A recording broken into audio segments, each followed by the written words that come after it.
If you are worried about marriage failure, you must sense that all is not rosy in your own love affair. Don't panic, as most marriages go through periods where it seems that the divorce courts are getting nearer, but it doesn't have to end this way.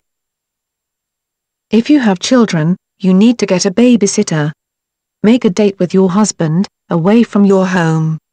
Go to a restaurant or bar, as being in public reduces the risk of your conversation turning into a full-scale row. However, leave the booze alone, unless of course you have something to celebrate at the end of the day. It is difficult enough to discuss the issues or problems you are facing in your relationship without having an alcohol-induced haze to fight as well. It is important to take this discussion to neutral territory for a number of reasons. For one thing, you have a duty to protect your kids from seeing the worst of the arguments between mom and dad. Now, don't get me wrong. Your children will benefit from seeing their parents have mutual disagreements, as that is life. Bringing kids up to believe that the world is a happy place all the time is just silly, and in the long term detrimental to their well-being. But you need to show them that married couples can argue and remain happily involved. They can disagree, but come to a solution together without getting abusive or making appointments with divorce lawyers. Before you go to this date, make a list of all the things you love about your partner and all the things that drive you nuts. Hopefully the first list will be longer.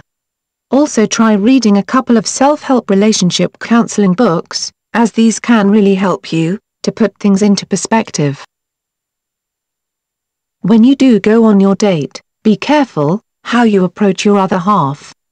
If you start the evening off with "I hate it when," or "look at this list I made of all the reasons you annoy me," you are doomed to failure.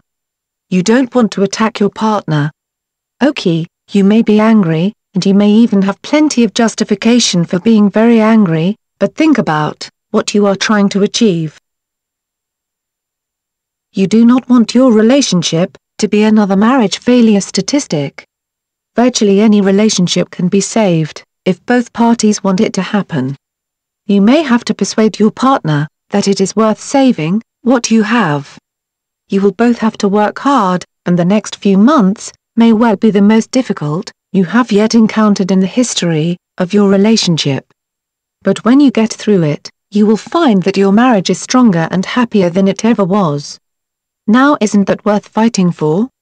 I have found a website which I believe has the solution to the problem.